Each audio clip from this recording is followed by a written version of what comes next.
tous vos projets de construction ou de rénovation. Soka Vitre manolotra anao ny Vaovao. Soka Vitre, très sincèrement à votre service. Savy d'une option Tinao à Blue Line TV Blue Line TV safidy tsara indrindra manolotra anao ny Vaovao.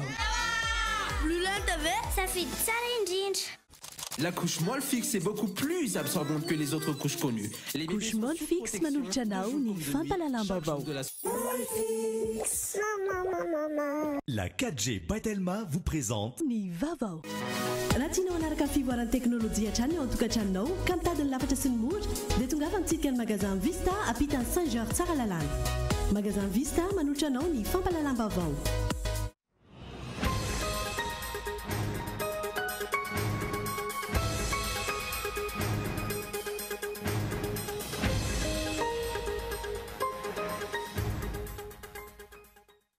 Itondra loza ho an'ny firenena ny fisirisiriny fitondrana anova lalam-pandrenana mialohan'ny fifidianana filohan'ny pirenena raha ny voalazan'ny filoha nasionaly ny KMF Knoe. Mbola tsy voalohany dédommagement an'ireo mpiasa ao amin'ny Sirama Brickaville hatramin'izao. Izy ireo izay nalefa chômage technique nandritra ny taona mara. Ankoatr'izay nomena orinasa hafa ny Sirama any an-toerana ka mangataka anaovana transfert ireo mpiasa.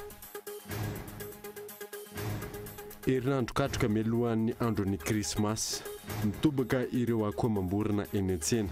Fotoana fanjifana azy ireny izao ho an'ireo mbola anatavy raha ny fanazavan'ireo mpiompy ny gisa amin'ny ankapobeny dia manodidina ny 5,000 ariary ny vidiny.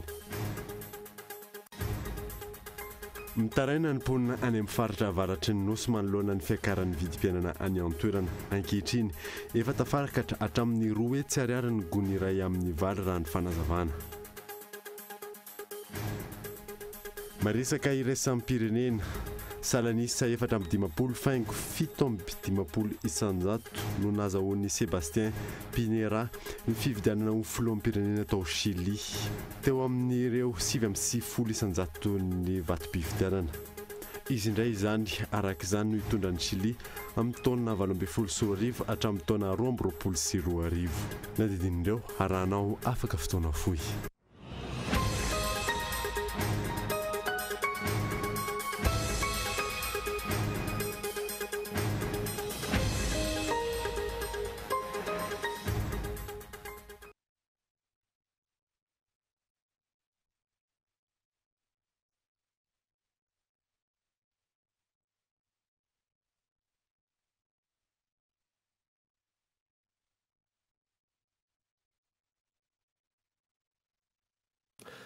Miaraba tompoko lafinaritra tompoko vavy miaraba monokana ihany koa andreo mpanaraka ny Vaovao Kolo TV any amin'ny faritra indrindra ireo manaraka izany amin'ny alalan'ny FM Toamasina DSTV Antsiranana ary TN TV Fianaratsoa.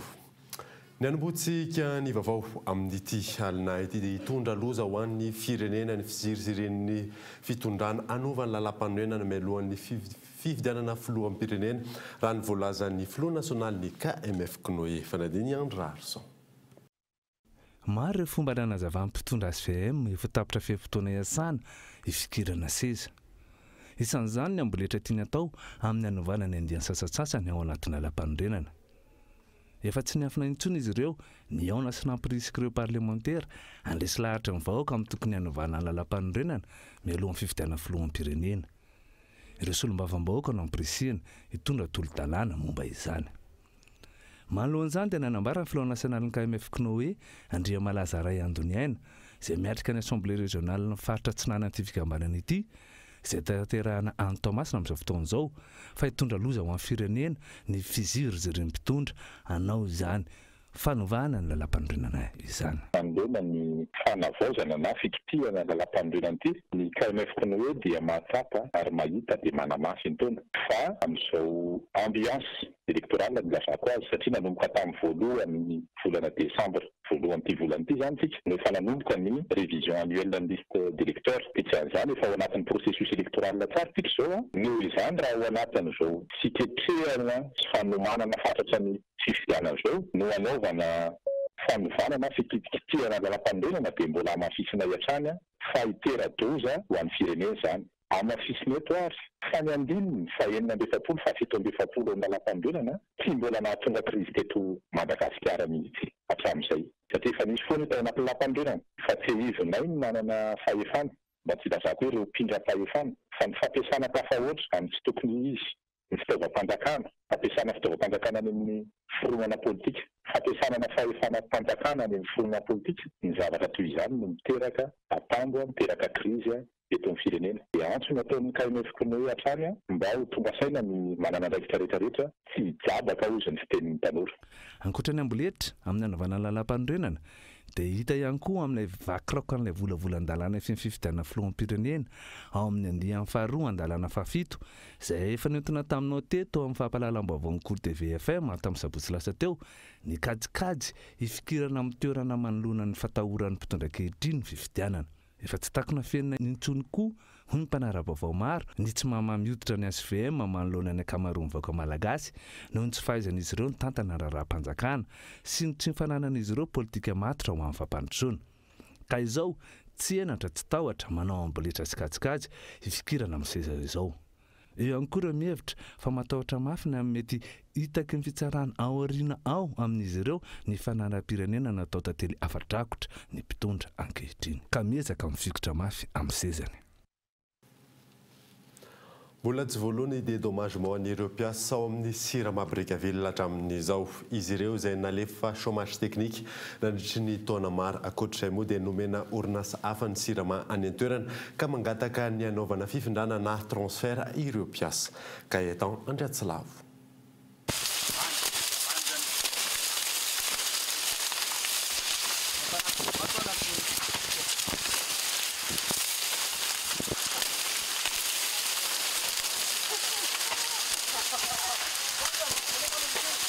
Ny taona 10 hatramin'ny taona 2010 mpiasa manodidina ny 300 tao amin'ny sirama Brickaville no nalefa chômage technique taorian'izay vao niverina ny asa izy ireo. Hatramin'izao nefa raha ny fanazavana tsy mbola voalohany volan'izy ireo manoloana izany. Mbola misy an'izay dédommagement zay agny eritreretina payena efa herintaona zay mbola tsy mivoaka hatramin'izao tsy fantako ny antony fa raha efa nikeny fanjakana satria le chômage technique moa zany tokony farafakely 6 mois dia lasa indéterminé le izy nefa le olona tsy tokony débouchénao mivenao certificat izy dia mitady asa izy dia tokony soldé zany le compte le compte soldé izay le nangatahana amin'ny fanjakana zany dia d'accord le fanjakana efa nany fa hatramin'izao mbola tsy payena.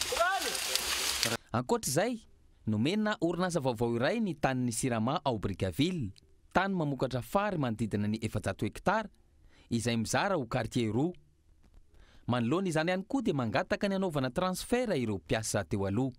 Transfert ny tsaratsara koa satria le embauche le ancienneté-nao jiaby avantagenao jiaby maty dia lasa nouveau embauche zany ianao départ à zéro. Dia izay ny tena irarina zany hoe tokony transfert zany le izy.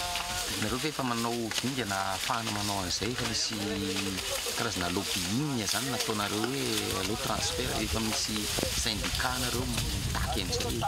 Le usine manko zany maromamy dia manana délégué mpiasa zany agny mikotroka anazy foana mikotroka anazy hatramin'izao mbola tsy fantatra hoe na transfert na embauche. Raha tsy hivina ny taona 10 no nanodina farany ny orinasa sirama ao Brickaville. Ny taona 2010 vao isindray ny famokarana siramamy eny an-toerana saingy mbola hijanona eo amin'ny andrana izany. Aorian'izay izany hoe ny taona 2010 vao eritreretina hamokatra siramamy hatrany amin'ny iray alina taona.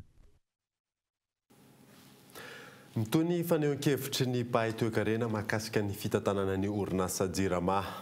Olana 3 lehibe no mampikoroso fahana ny jirama hatramin'izay ary mbola mitohy ankehitriny mitodika makany amin'ny fialan'ny fanjakana tanteraka amin'ny sehatry ny herinaratra ary mamevahana ny tsy miankina ny politika ataon'ny fanjakana ankehitriny raha ny fanazavana hatrany.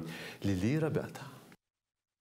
Ampiakarina 10 ny sarany herinaratra manomboka ny volana janoary 2024 raha ny vaovao farany mikasika ity orinasa jirama ity. Ny fahatiantoka iainany orinasa no antony fampiakarana io raha ny fanazavana. Tafiditra ho isan'ny pakiady apetraky ny mpitantana sy ny fanjakana ihany koa io fampiakarana io, ialana amin'ny fanetsema ny fanjakana ny fahatiantoka sy ny banga ao amin'ny kitapom-bolan'ny orinasa. Misy ihany anefa ny mahazo tombony amin'ny fitantanana atao amin'ny orinasa jirama io, na misy aza ny fahatiantoka raha ny voalaza ny paitoekarena. Ny vidin'ny solika ny jirama hatramin'ny volana oktobra lasa teo lafo 5,7 isanjato amin'ny vidina solika misy ary mpitsinjara. Ny coût kilowattheure ny jirama, vidin'ny jirama any amin'ireo fournisseur reo dia entre 110 et 1122 ariary ny kilowattheure. Any hoe ny mpanjifa zany miantoka ny différentiel dia ahoana mbola hoe lazaina fa hoe perte structurelle ozy zareo ny jirama par kilowattheure. Aza presahana ny olona. Olana ara-pitantanana, olana ara-teknika ary olana ara-politika no antokan'ny paitoekarena ny fototra ny fahatiantoka eo amin'ny orinasa jirama. Ankilan'izay mitoy ny fanalalana, ny famokarana sy ny fitaterana ary ny fitsinjarana ny herinaratra amin'ny tsy miankina araka ny lalàna momba ny angofo sy ny herinaratra no lanina tamin'ity taona ity. Fialan'ny fanjakana tanteraka amin'ny sehatry ny herinaratra io politika apetraky ny fanjakana io. Iankina amin'ny orinasa vahiny tanteraka araka izany ny sehatry ny herinaratra raha io politika io raha ny voalaza ny paitoekarena hatrany. Ny privatisation tsy milaza hoe tsy misy délestage raha izay. Ary ny privatisation koa milaza aminareo matony le vidin'ny herinaratra io miakatra foana. Zareo le mpamokatra herinaratra mihitsy le zao mahazo tombontsoa be. Maninona moa ny jirama raha zaraina telo, jirama production, jirama transport, jirama éventuellement de commercial. Dia ampidirana koa ny concurrence amin'ny secteur privé. Fa jirama ny ankehitriny tsy mahazo manao production. Zany hoe vao maika hiakatra ny vidin'ny coût-ny électricité eto Madagasikara. Raha hoe avela ho an'ny secteur privé manomboka amin'ny production, ny transport ny énergie ary ny distribution sy ny commercialisation. Donc tsy mitombona ane le politique. Tsy mitombona ny filazana fa miaina fahatiantoka ny orinasa jirama no ny alatra fotsiny raha ny fanazavana hatrany. Ny orinasa vahiny hatrany no mahazo tombony amin'ny sehatra ny angovo io. Isan'ireo lalàna voalaza ny fitsarana avo momba ny lalam-pandrenana fa tokony ampifanarana amin'ny voalaza lalam-pandrenana ny lalàna momba ny herinaratra. Manome vana ny fanaovana kolikoly sy ny fanomezana tsena tsy mandeha amin'ny alalan'ny tolobidy io lalàna io raha ny fanamariana hatrany. Ho fampiarana ny lalàna velona dia nahaton'ny prefektora n'Antananarivo tamin'ny maha-sekretera jeneraly ny sigmana ny syndikan'ireo tatsabo malagasy azy Razafindraibe ary ny Lucien tamin'ny alarobia fa 13 Decembre lasa teo iandrarso. Araka ny fanapahana laharana fa aotra 17 bara 17 tsipika midy bara Préfa Point Paul bara AG navoaka amin'ny prefektura n'Antananarivo tamin'ny alarobia fa 13 Decembre lasa teo dia naantona tsy tantana sigmana syndikandro tatsabo malagasy itsony i Razafindraibe ary ny Lucien sy mpikambana ao amin'ny branche syndicat ity. Ny anton'izany fanapahana izany dia nambarany Basola Folsoma no Menjanahary fa vokatry ny fanodikodinana volan'ny syndicat mitetina tapitrisany ariary nataon'ny sekretera jeneraly teo aloha ity. Raha izay fanamo amin'ny fitsarana didy ka nahatonga izao fampiatoana ny sekretera jeneraly teo aloha tamin'ny andraikina avy amin'ny prefektura izao. Efa fantatsika rehetra fa rehefa nanao audit izahay tato amin'ny sigma dia tsapa ary hita tao amin'ny valin'ny audit fa nisy vola 776 millions d'ariary farafahakeliny izay voahodina ny sekretera général sigma teo aloha ka nampiato azy teo amin'ny toerany izahay tamin'ny 28 juillet 2016. Nentina teny amin'ny fitsarana ilay raharaha ka tamin'ny 7 avril 2017 lasa teo dia mivoaka ny didy ka nahazo 3 ans avec sursis ary mamerina vola 176 millions d'ariary préjudice matériel sy 30 millions d'ariary préjudice moral. Nilaza ho tsy afa-po amin'ny vokatry ny fitsarana ireo mpikambana amin'ny sigma ka nampiakatra andraraha eny amin'ny fitsarana ambony.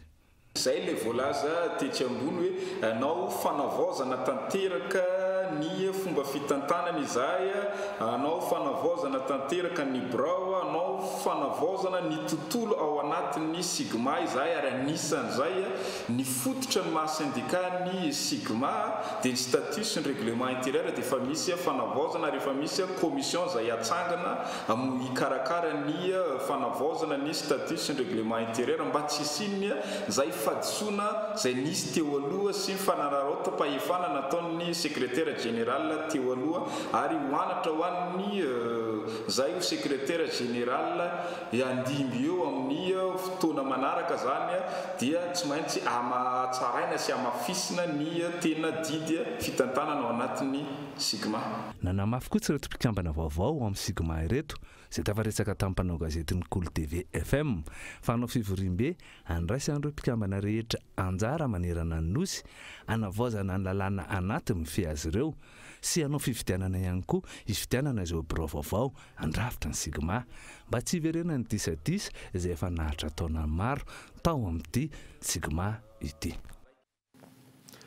Mifanaiky ny vahoaka sy ny orinasa mpitrandraka grafity ao amin'ny komuna Mahatsara Brickaville vokadray samy nahazo tombony na ny andanina ny ankilany efa maro ihany koa ny fotodrafitrasana joro ho an'ny taranaka any aoriana ka eton Andriatsilavo. Ny taona 7 efa nisy fitrandrana grafita teto amin'ny komuna Mahatsara distrikany Brickaville. Tsy nisy boky nandraikitra tamin'izany fotoana izany. Araka izany, ny taraina ary saika hitrotra ny vahoaka. Tsy haiko hitrotra mihitsy poniny dia efa nisy nanao sakantsakana satria zareo zany tegna tsy nanaja le fagnarana mihitsy efa vitanjareo le asa tagny tamin'ny ampitany dia tonga dia efa nandeha ampitany aty koa zany zareo dia efa nangady efa maka vokatra dia nitrotra le fokolo dia tegna zavatra tsy nitrotra dia misy zavatra zay koa nataonjareo nandehandeha an-tanimbary mihitsy zareo makamaka sary manaonao jalon dia iny zany natetry le fokon'olona dia raha ty ataonjareo sakanina aloha zareo mba tsy hanohy asa dia zay zany natonga le raha dia sendranyty koa me zany le vestisseur ty mba hoe mitsinjo le zony vahoaka izy dia tonga dia mifagnahy tonga dia milamina tsara izy zao. Taty aoriana vokatry ny fampiresana sy ny fanakalozana natao namaly ny antso ny orinasa ka nisy ny fanonerana nomena ireo tompony tany, fanorenana fotodrafitrasa ary fikarakarana karatany ho an'ny vahoaka. Ny karatany izay natolotra tamin'ny fomba ofisialy ny zoma lasa teo. Ny akamaroan'ny fangatana zany zao dia efa tanteraka avokoa.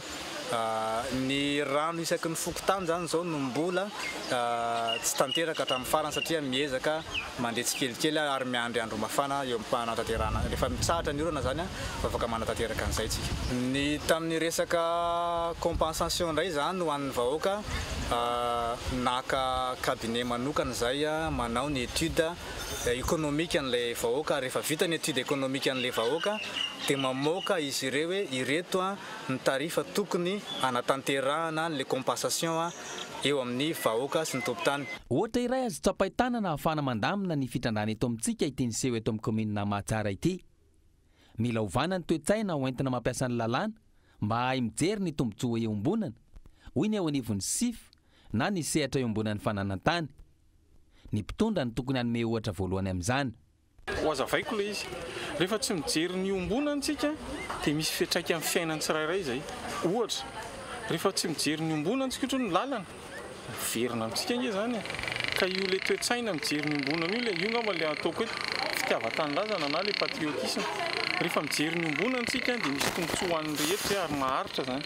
Any ny hitako toe-tsaina entina manatanteraka an'izy ary io tsy ny any amin'ny matetika mantsy ny mpitondra miteny ho vai ny toe-tsaina fa avany amin'ilay mpitondra mihitsy koa tokony hanova ny toe-tsaina apsion izay fitiavan-tanindrazana zay dia mandeha zavatra dia manaraka koa ny olona ty ambany zany. Tranga iray entina milaza fa azo atao ny mitrandraka harenan-kibony tany amin'ny mpilaminana eto amintsika ka samy mahazo tombony avokoa na ny vahoaka eny fotony na ireo mpitrandraka. Nanatanteraka etsika fanoerana ny fitrandrahana ataon'ny tetikasa Toly Arsonja ny ponina any toerana io maraina io mampita ny vaovao tamin'ny Antsoatarby io nasaina. Nanatanteraka etsika fanoerana ny fitrandrahana fitsandrana fahasamaintsy ataon'ny orinasa ortipan oldim izay manantetikasa teliarsaintsy ireo fitotelo voakasika amin'izay fitsandrana fahasamaintsy izay dia mifoko masikory vezo ary nidea etsika izay mitanterana atao amin'ny fokotany anketraky mijery ireto foko ireto manoloana ny fahasamban'ny fiateran'izy ireo teo mijembo ameran'izy ireo ity fitsandrana ity ihany koa ny fiantraikany amin'ny fahasalaman'ireo mpony ny fahasamban'ny tontolo iainana ny mpony kolotsaina hiditra tafitanana amin'ny toliary ireo foko ireo raha toka miviriviry ary manakateraka izay fitsandrana izay hatrany ity orinasa australiana ity eny misika mandritra ny fandraisam-pitenena ny fandingana ataon'ireo mpanao fetsiketsehana raha tsy izina moa kominina dimy voakasika ity fitsandrana fahasamaintsy ataon'ny orinasa oldim titanina ity izay manantetikasa teliarsaintsy ary manodidina ny efatralina hekitara ny perimetra mine azy ireo ipirampitsy ny etsika ataon'ny ireo mponina ary any amin'ny komina ankily manetika no anatanterana ireo izany izay na azanfotaina va ty teliara nasana ho amin'ny kolo tvfan mitaraina ny mponina any amin'ny faritra avaratry ny nosy manoloana ny fiakaran'ny vidim-piainana any an-toerana ankehitriny efa tafiakatra hatramin'ny amin'ny roa hetsy ariary ny gony iray amin'ny vary raha ny fanazavana azo narina randrianomanana.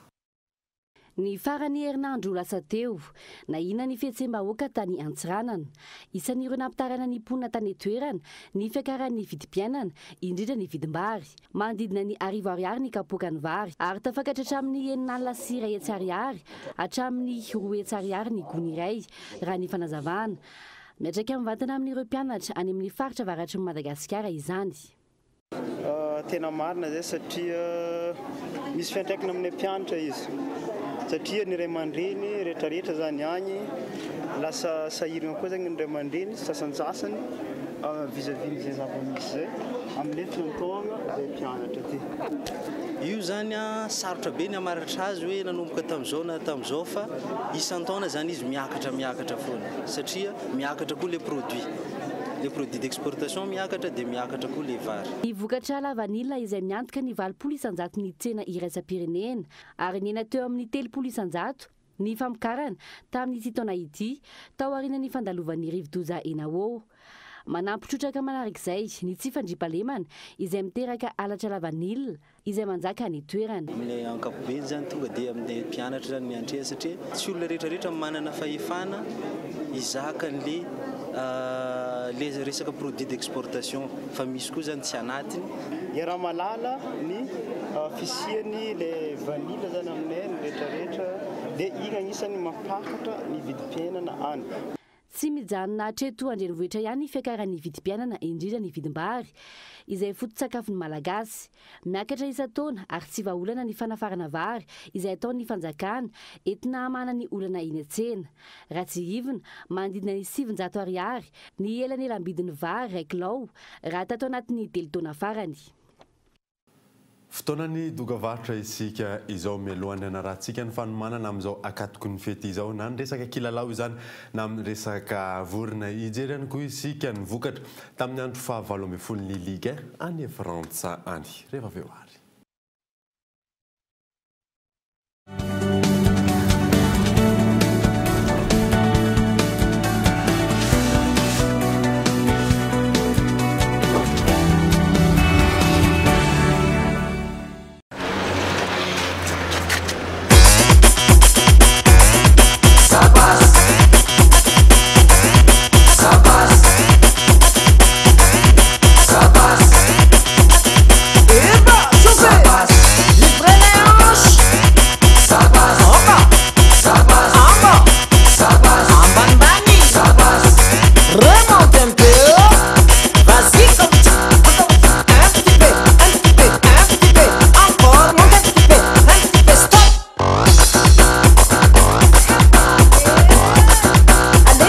Partagez votre musique partout où vous voulez avec le Touchy Plus et son Vibe. Haut-parleur Bluetooth résistant à l'eau. Pour seulement 119 milliards. Rendez-vous en Telma Shop. Telma, numéro 1 des vrais cadeaux. Ouais, cadeau, ça, papa, maman, Wow. Voilà,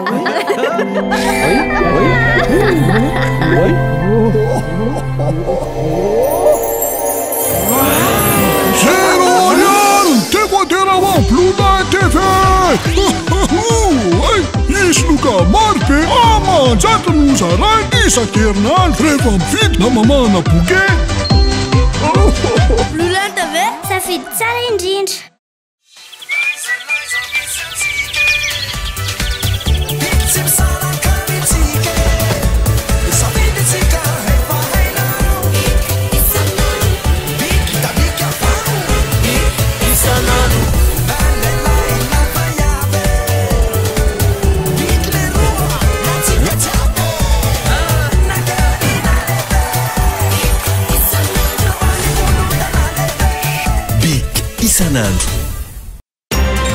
Mesdames, messieurs, chers parents, voici Théo, le bébé qui consomme le plus de liquide au monde. Le monde entier parle de lui.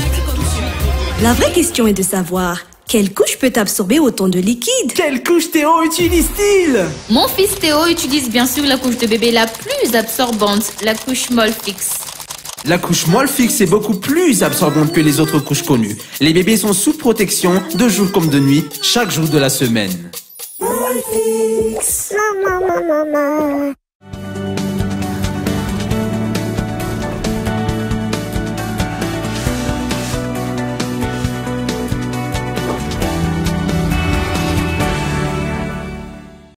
Miverina eto amin'ny fampalalam-baovao isika miasa noho ny mpitandro ny filaminana natao iantoka ny fandriam-pahalemana ny andro masopokin'olona eny anivon'ny fokontany eny akoatry ny fananganana sy ny fanaovana ny dinina mbola olana ihany koa ny tsy fampin'ny fitaovana raha ny fanazavana azo faradiny mioramanitra. Fananganana ny dinany miandro vazo dinana tsy mo andrefana ny fijoroan'ny andro masopokin'olona eny anivon'ireo fokontany ambanivohitra maro eto Madagasikara. Ireo no isan'ny vokatra azo tahorin'ny asa nataon'ireo andro masopokin'olona teo amin'ny sehatra nasionaly.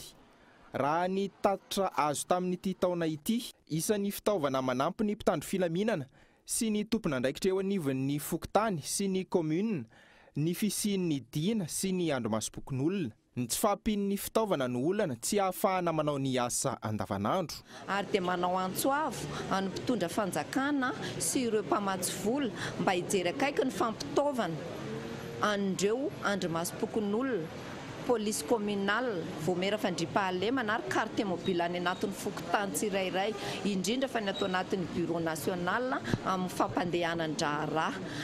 Voalohany aloha tsika zao efa miditra amin'ny fotoanan'ny fahavaratra. Eo aloha zany tena hoe ilaina dia reny le fiarovana amin'ny arorany reny. Eo ihany koa zany ny badsa indrindra izay hoentindreo ahafantarana azy amin'ny fanatanterahana ny asany. Eo ny tenue, ny sifflet, fa indrindra moa zany araka le niteneniko teo hoe le arorana. Adidin'ny fitondram-panjakana amin'ny alalan'ireo mpitandro filaminana, ireo tompon'andraikitra isan-karazany ny fitandrona ny filaminana.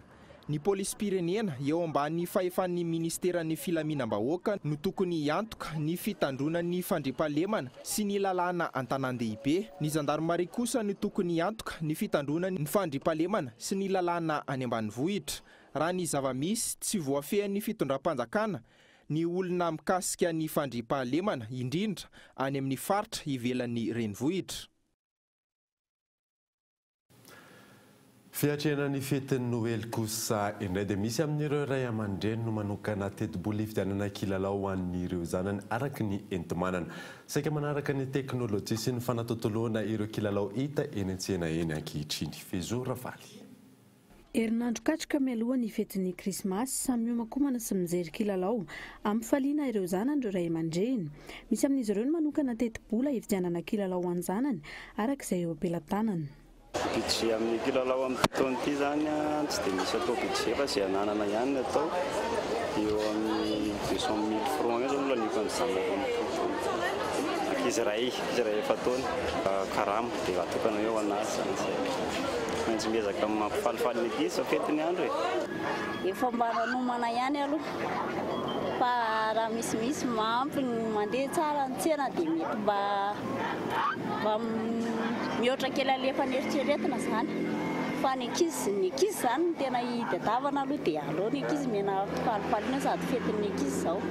Za zao efa nanomana hoe fidarako nisy zay za mivarotra eto dia manana koa zany izay dia efa atokana hoe reto ny ankizy sy atao an'izao. Misy ihany koa ireo ray aman-dreny tsy mbola tapa-kevitra. Tsy tena mbola mijery aloha tsy fantatro tsara. Mbola tsy fantatro ka. Mbola tsy fantatro tsara. Mandalo fotsiny aloha. Mbola manontany vidin'entana. Mandinika mbola mandinika. Mbola vao manomboka ny fety. Amin'ny 900 Nahitana fiakarana amin'ny ankapobeny ny vidin'ny kilalao raha nambaran'ireo mpivarotra izay manova fampiasam-bola araka ny vanim-potoana. Nahitana fiovana ihany koa ny karazany tamin'ity taona-ity. Guidé zao ny andelahy dia transformer, maison de poupée, dia saribakoly solonaty 125 mora dritra dia 250 ny ambodritra. Nenay manaraka toetrandro dia rehefa fotoana ohatra izao dia mivadika kilalao dia rehefa arakarak'ilay vanim-potoana. Hita ho manaraka ny fivoaran'ny teknôlôjia ireo kilalao eny an-tsena ankehitriny. Tahaka ity angidimby kilalao ity izay tombanan'ireo mpivarotra 4 alina sy 2 hetsy ariary. Manomboka amin'ny 2 alina ariary kosa ireo fiara kely ho an'ny zazalahy. Tsy latsa-danjan'izay fanarahana fandrosoana sy ny fanatontonoana izay ihany koa ny an'ireo zazavavy. Herinandro katroka mialohan'ny andron'ny krismasy mitoboka ireo akoho amam-borona eny an-tsena eny. Fotoana fanjifana azy ireny izao ho an'ireo mbola anatavy raha ny fanaovan'ireo mpiompy. Ny gisa amin'ny ankapobeny dia manodidina amin'ny 5 alina ariary ny vidiny. Michel Aranarzona. 7 andro mialohan'ny fetin'ny krismasy androany manomboka mamoaka ireo akoho amam-borona ny mpiompy mpivarotra.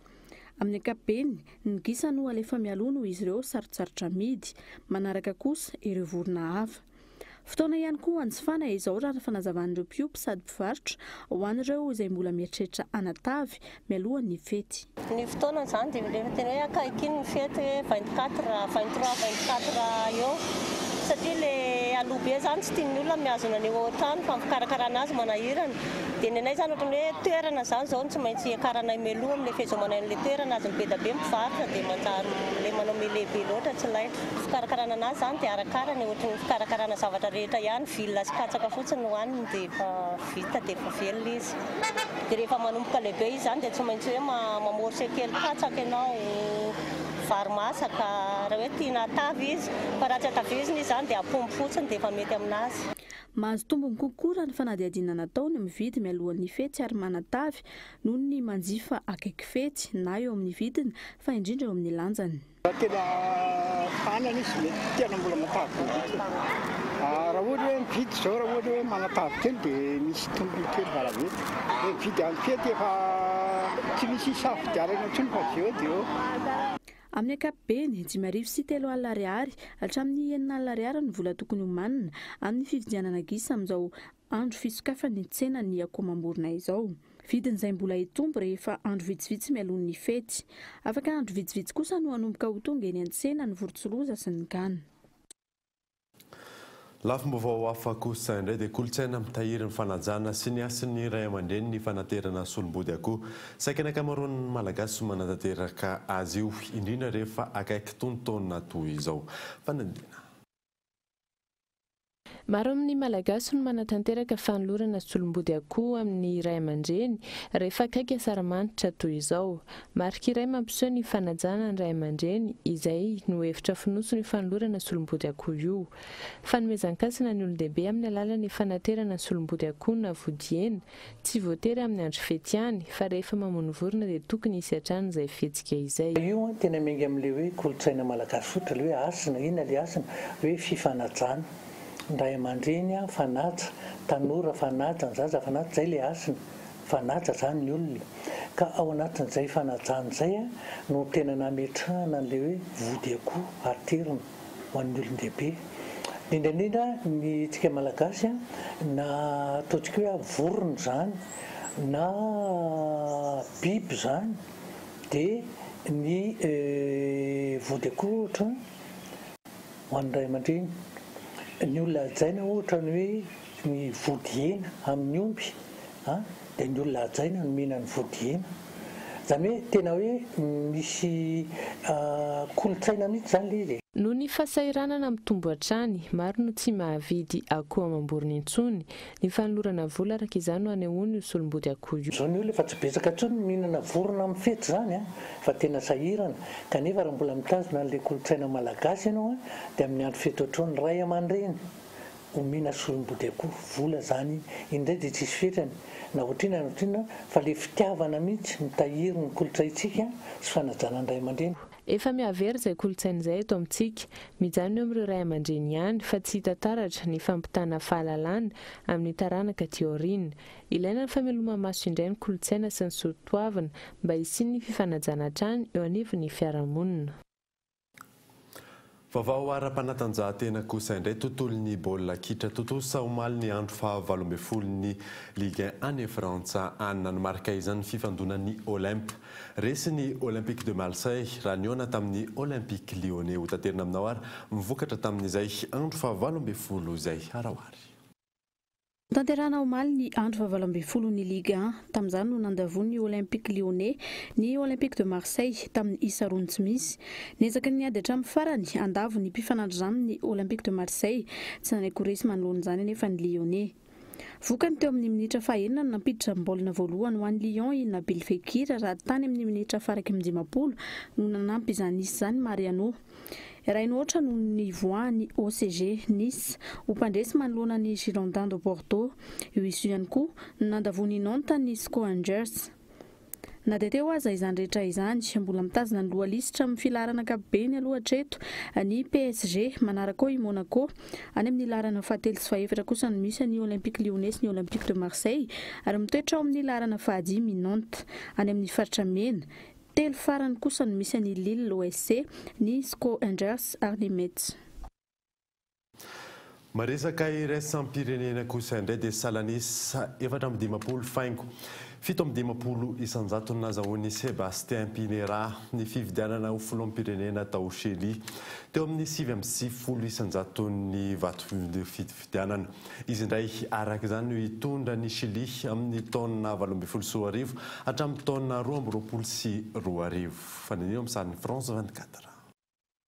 Raha ny tombatombana navoaka ny mpikarakara ny fividianana ao Chili tamin'ny 750 isanjato ny vatom-pividianana Salanisa 450 faingo 750 isanjato ny an'ny Sébastien Pinera raha ny faninana tamin'ny Alejandro Guillet izay nahazo 550 faingo 350 isanjato i Sébastien Pinera indray araka izany no hitondra ny Chili ny taona 2022 hatramin'ny taona 2022 ao amin'ny ilany ankavanana na partie droite no misy an'i Sébastien Pinera raha toka ny ilany havia na partie gauche ry zareo socialiste no misy an'i Michel Bachelet raha tsy hivina ny socialiste Michel Bachelet no nitondra ny Chili ny 4 taona farany izy izay nanovany rafi-piarahamonina tany an-toerana ohatra amin'izany ny fankatoavana ny mariazy eo amin'ny lahy samy lahy na ny vavy samy vavy ny fanalan-jaza izay voararan'ny lalàna teo aloha.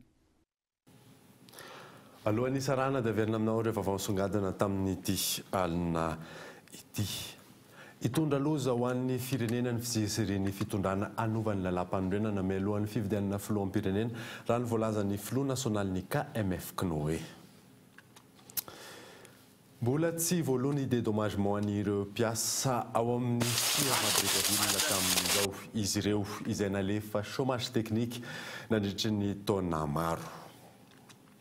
Ary farany moa dia amin'ny taraina ny mponina any amin'ny faritra avaritry ny nosy manoloana ny fiakaran'ny vidim-piainana any an-toerana ankehitriny efa tafiakatra hatramin'ny 2 hetsy sy ariary ny gony hira vary any an-toerana raha ny fanazavana azo. Izay manana vaovao tamin'ity alina ity ankasitrany ianao nararaka izany soava tsara daholo tompoko.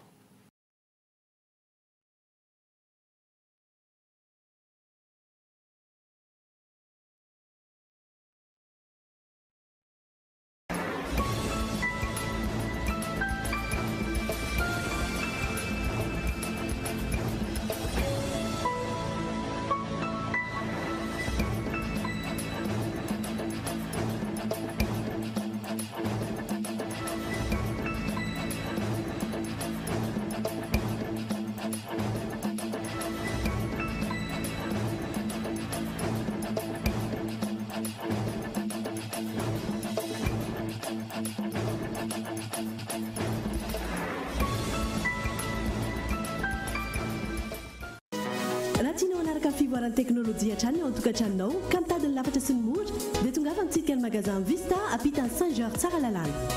Narahinao teo ny vaovao niaraka tamin'ny magasin Vista. La 4G Batelma vous a présenté Ni Vaovao. La couche molle fixe est beaucoup plus absorbante que les autres couches connues. Narahinao teo ny fampalalam-baovao niaraka tamin'ny couche molle de la semaine. Savent d'une option Tino en Blue Line TV Ny vaovao dia niarahanao tamin'ny Blue Line TV safidy tsara indrindra. Blue Line TV, safidy tsara indrindra. Pour tous vos projets de construction ou de rénovation. Narahinao teo ny fampalalam-baovao niaraka tamin'ny Soka Vitre. Soka Vitre, très sincèrement à votre